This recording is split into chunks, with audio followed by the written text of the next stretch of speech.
दोस्तों, एक बार फिर से आप सभी का मैं स्वागत करता हूं हमारी इस नए वीडियो में। पिछले दिनों एक जज साहब का फैसला आया। उन्होंने अपने फैसले में कहा कि लड़की के स्तनों को पकड़ना रेप या रेप की कोशिश नहीं मान सकते। इस तरह का एक फैसला सामने आया और अब एक ऐसी खबर जिसने पूरे देश में भूचाल ला दिया है।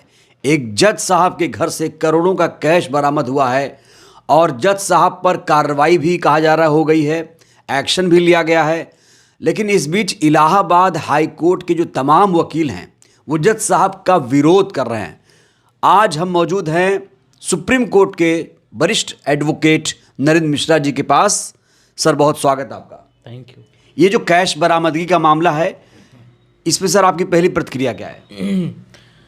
भारत देश में जिस तरह से जुडिशरी में एक बड़े लेवल पर करप्शन से दिख रहा है, वो एक उदाहरण के तौर पर पेश हुआ है। भारत देश के लोगों के, जनता के सामने पर वो आया है। साथ ही साथ में देश की जो जनता है, अभी तक यदि कोई प्रशासनिक अधिकारी के पास में करप्शंस के मामले में पैसे मिलते थे तो उनको तत्काल ही कस्टडीज़ के अंदर भेज दिया जाता था या उसके ऊपर प्रशासनिक कार्रवाइयाँ होती थी। जुडिशरी में जिस तरह से मामले आ रहे हैं, यह भारत देश के जो लोग हैं, भारत देश की जो जनता है, वो कहाँ जाएगी? इस सवाल को लेकर के कहीं न कहीं पर जो जुडिशरी है उससे लोगों का विश्वास टूट रहा है। जुडिशरी के जो निर्णय आ रहे हैं वर्तमान में, उसको देख करके ये सारी चीज़ें ऐसा लगती है कि संगठित तरीके से, सुनियोजित तरीके से यह प्रोसेस आंतरिक और गोपनीय तरीके से चल रहा है। जो जनता की आवाज़ है, जो जनता की आवाज़ को जस्टिस के माध्यम पर डिलीवर्ड किया जाता है, सरकार के अगेंस्ट में या फिर किसी भी व्यक्ति विशेष के अगेंस्ट में जो सारी चीज़ें चलती हैं, उसके विरोध में जो सारी चीज़ें हो रही थी, उसका सबका ये लगने लगा है कि भारत देश में अब इस तरह की प्रक्रियाएँ हो रही हैं। साथ ही साथ में इलाहाबाद के पुराने जो शेखर जी जज थे, उन्होंने भी यही उल्टा पुल्टा बोला। इसके साथ में आपने देखा होगा कि अभी ये मिश्रा जी आए थे, उन्होंने भी बोला कि 376 वाली जो घटना है, आप सबको पूरे देश को पता है, उन्होंने बोला कि ये सारी पॉस्को के एक्ट में नहीं आती हैं। यदि किसी लड़की को टच किया जाए या उसके कपड़े को खोला जाए, तब फिर ये सवाल यह उठता है कि किस कैटेगरीज में आएंगे। इन सब चीज़ों को लेकर के भारत देश के जो चीफ जस्टिस ऑफ इंडिया थे, ऑनरेबल डी.वाई. चंद्रचूड़ जी, उनके घर में प्रधानमंत्री जी का जाके मिलना ही पूरे भारत देश को उस दिन से स्पष्ट हो गया कि जब चीफ जस्टिस ऑफ इंडिया ही मिल रहा है तो निचली अदालतों से कोई उम्मीद करना पूरे भारत देश के लिए, मुझे लगता है कि कहीं पर भी न्यायोचित होता हुआ नहीं दिख रहा है। इस आधार पर यही कहा जा सकता है कि भारत देश में जिस तरीके से करप्शन की प्रैक्टिस चल रही है, जुडिशरी में चल रही है, वो प्रैक्टिस उसको सर, आप ये कह रहे हैं कि अब न्यायपालिका में भी करप्शन आ गया है? करेक्ट, ये आ नहीं गया है, ये प्रमाण के तौर पर ये एक चारवाक दर्शन था। उसने एक बड़ा अच्छा शब्द बोला था कि प्रत्यक्ष को प्रमाण की आवश्यकता नहीं होती है। तो यहाँ पर भी प्रत्यक्ष है और पूरे भारत देश की जनता को है। यहाँ पर भी ऑनरेबल मिश्रा जी का जो जजमेंट था वो भी आप लोगों के सामने में आया, जिसकी वजह से कई आरोपी, कई अपराधी जो थे, जो पॉस्को के एक्ट में आ रहे थे, उनके सारे सेक्शंस बदले गए, पुलिस वालों ने बदला। इसी के साथ में ऑनरेबल जो डी.वाई. चंद्रचूड़ जी का जो मिलना जुलना था व्यक्तिगत मामलों में, वो आप लोगों ने देखा। ये सारे पूरे भारत देश के जीते जागते उदाहरण हैं। पूरे सोशल मीडियाज़ में है, प्रिंट मीडियाज़ में है, खबरों में है। आप जैसे बड़े पत्रकारों के माध्यम से पूरे देश की जनता तक ये बातें पहुँचती भी हैं। तो ये सारी चीज़ें जो हो रही हैं पूरे देश में, वह कहीं ना कहीं पर यह स्पष्ट कर रही हैं कि भारत देश की जुडिशरी पूरी तरीके से खराब। तो क्या जो कैश मिला है, क्या वो माना जाए कि भ्रष्टाचार से ही इकट्ठा किया गया? हो सकता है उनकी जेन्युइन कमाई हो?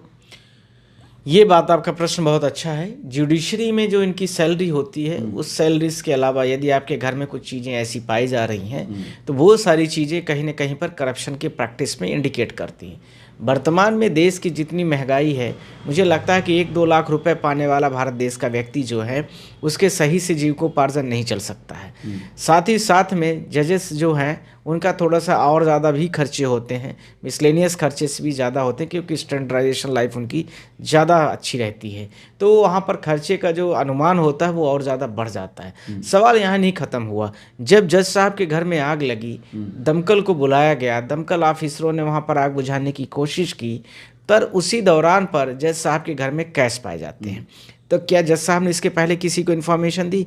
नहीं दी। मेरा सवाल यह भी नहीं है, सवाल यह है कि ये पैसा आया कहाँ से। जज साहब के पास कहीं ना कहीं से इनडायरेक्टली तरीके से आया होगा, या किसी ने व्यक्ति विशेष ने जजेस के कुछ ना कुछ उनसे व्यक्तिगत मदद लेने की कोशिश किया होगा, इसलिए आया होगा।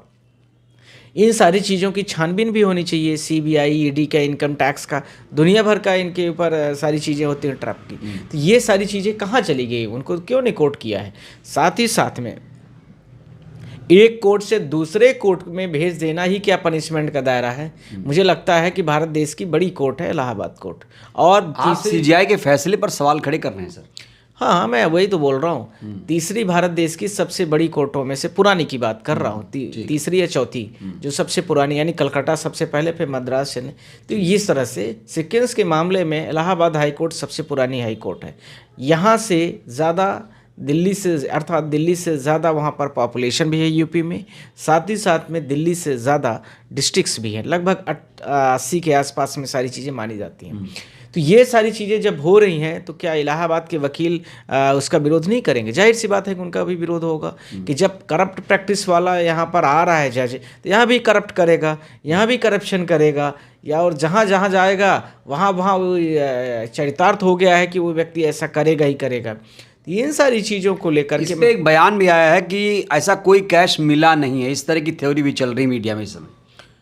तो फिर इसका मतलब है कि फिर चीफ जस्टिस ऑफ इंडिया ने जो उनके ऊपर एक्शंस लिया वो भी गलत था, और जो दमकल वालों ने जो पानी को बुताने, आग को बुताने के लिए जो आए थे, उन्होंने भी गलत बोला। साथ ही साथ में जो पूरे भारत देश में 4 दिन से न्यूज़ चल रही है, 3 दिन से, वो भी गलत कह देंगे।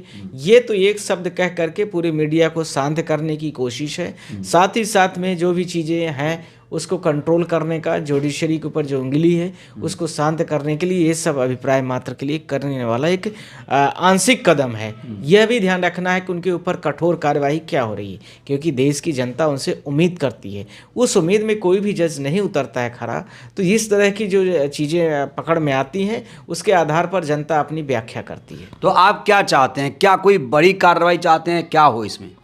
मेरा करंट जो रूलिंग पार्टीज़ है और उसमें जो विपक्ष की भी पार्टियाज हैं, किसी भी जस्टिस को हटाने के लिए जो 2-3 प्रोसेस हैं उस प्रोसेस को फॉलो करना चाहिए। Honourable chief justice of India को भी करना चाहिए, इसमें संज्ञान लेना चाहिए।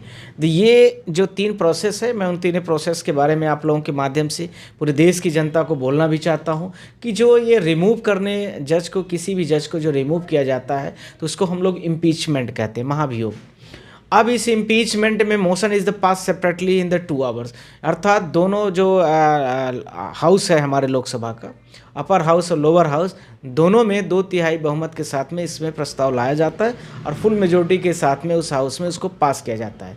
जजेस जो अपॉइंटमेंट किया गया है, अर्थात इसमें आप सबको पता है कि रिकमेंडेशन कमेटी होती है, कॉलेजियन होता है, कॉलेजियन उसको रिमूव करता है। तो जो कॉलेजियन सारी चीज़ें आई हैं, अब उसको हटाने का पावर जो है वो एलोन तरीके से राष्ट्रपति भी नहीं कर सकता है, इसलिए 2/3 की मेजोरिटी बड़ी आवश्यक है। यानी सरकार ही कर पाएगी, विपक्ष कुछ नहीं कर करेगी, सरकार करेगी, विपक्ष कुछ नहीं कर सकता। नहीं, विपक्ष कर सकता है पर इसके साथ में मेजोरिटी होनी चाहिए। सर, आपने कोलिजियम का जिक्र किया, कोलिजियम क्या हटनी चाहिए? देखिए, कोलिजियन से एक फ़ायदा भी है और एक नुकसान भी है। मैं दोनों में अच्छे से इसमें बात कर लेना चाहता हूँ। जो नुकसान ये है कि अभी जो रिक्रूटमेंट की प्रोसेस है, अभी भारत देश में 2-3 तरह की एजेंसीज रिक्रूटमेंट में काम कर रहे हैं। एक तो NTA कर रही है, नेशनल टेस्टिंग एजेंसी, जो छोटे एग्जामों को, ए बिग ग्रेड को। साथ में एक UPSC कर रही है। दोनों के जो चेयरमैन हैं, दोनों की जो फॉलोइंग प्रोसेस है, दोनों पर बहुत बड़े लेवल पर क्वेश्चन है। मेडिकल में कितना बड़ा स्कैम हुआ आप सबको पता है। इसके साथ में UPSC के चेयरमैन पर भी उंगली उठाई गई और वो उनको, मुझे लगता है कि उनको भी हटाया गया। ये सारी चीज़ों के साथ में आप जो कॉलेजियन सिस्टम है, उस कॉलेजियन सिस्टम में ये रहता है कि कम से कम जजेस ही उसमें रिकमेंडेशन देते हैं और उनके ऊपर कोई बाहर तरीके से कोई दबाव नहीं होता है।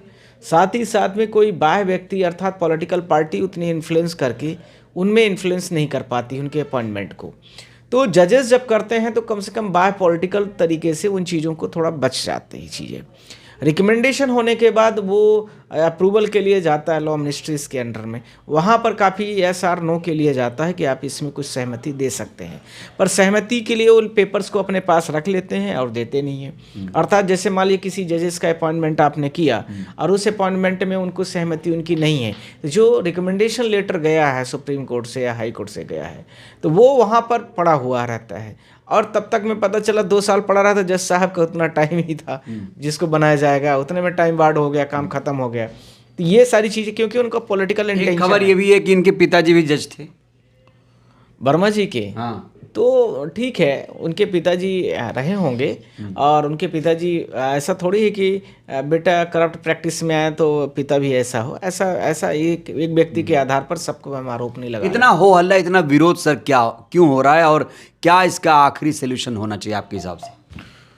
मेरे हिसाब से इन जज साहब को तत्काल ऑनरेबल कॉलेजियंस, जो हमारा सुप्रीम कोर्ट का कॉलेजियंस का पूरा ग्रुप है, उसमें इसमें एक्शंस लेना चाहिए। साथ ही साथ में इसके साथ में मैं यह भी बोलना चाहता हूँ, आपके माध्यम से बोल रहा हूँ, कि इस प्रकार की जो घटनाएं चल रही पूरे देश में, उसको कंट्रोल करने के लिए पॉलिटिकल जो इन्फ्लुएंस होता है उसकी भी ज़रूरत होती है कि ऐसे लोगों पर तत्काल कार्रवाई करके उनको तत्काल हटा दिया जाए। ये इनका एक बड़ा समाधान है, क्योंकि जनता पूरे देश की अब कहीं न कहीं पर सबका, जैसे राजनीति से लोगों का मन टूट रहा है, उसी प्रकार से जुडिशरी से भी मन टूट रहा है। जी, मतलब जनता का विश्वास कम हुआ है जुडिशरी से, आप ये कह रहे हैं? बिल्कुल हुआ है। मैंने उदाहरण के तौर पर आपको शुरुआत में ही 4-5 चीज़ों का उदाहरण भी दिया हूँ, 4-5 बड़े लोगों का उदाहरण दे भी दिया हूँ। और तो सीजीआई साहब इसमें क्यों नहीं सख्त एक्शन कोई नज़ीर पेश कर रहे हैं? अभी तो सीजीआई साहब ही बताएंगे, पर हम लोग तो डिमांड ही कर सकते हैं उनसे, हम तो लोग रिक्वेस्ट ही कर सकते हैं कि ऑनरेबल इसमें सारी चीज़ें हो रही हैं, और वो बड़े बुद्धिजीवी हैं, मुझे लगता है कि वो उसमें कठोर दंडात्मक कार्यवाही या जो कठोर अनुशासनात्मक कार्यवाही हो सकती है डिसिप्लिनरी, वो लेंगे, मुझे उम्मीद है, और पूरे भारत देश की जनता को उम्मीद है। मीडिया मामले की लिपापोती में लगा कह रहा है कि भाई ऐसा कुछ नहीं हुआ है, और तमाम तरह के बयानात आ रहे हैं जो कहीं ना कहीं पहली मामले को बना दे रहे हैं। देखिए, मीडिया तो कुछ ही मीडिया हो सकती है, जो 10-5 चैनल ऐसे हैं जो पूरे देश में अपना, मतलब किसी विशेष एजेंसीज़ के हैं, किसी विशेष व्यक्ति के हैं, वो जो दिन भर सरकार की वाहवाही करने में लगे होते हैं, या सरकार की इमेज न खराब हो उसको लेकर के लगे होते हैं, वो ऐसी मीडिया कर सकती है। पर जो देश हित की बातें हैं, जो देश की जनता के, और इसके साथ में संविधान की, कॉन्स्टिट्यूशनल राइट्स की, साथ ही में जजमेंट्स को लेकर के जो इतनी बातें हैं, वो लोग ऐसी सारी चीज़ों को, मुझे नहीं लगता है कि उसको, ऐसी करप्ट प्रैक्टिस को वो प्रिफर्ड करेंगे और उनकी वाहवाही करेंगे। चलिए, बहुत बहुत शुक्रिया। तो ये है नरेंद्र मिश्रा जी, जो सुप्रीम कोर्ट के वकील हैं, और इन्होंने बेबाकी से इस मुद्दे पर बातचीत की है। साफ तौर से कहा कि ऐसे जज हमें नहीं चाहिए जो करप्ट हैं। न्यायपालिका में करप्शन किसी भी कीमत पर बर्दाश्त नहीं किया जाएगा। इस वीडियो को लेकर आपकी क्या राय है? आपको कितना भरोसा है न्यायपालिका पर? आप लोग अपनी राय दीजिए। बहुत बहुत शुक्रिया।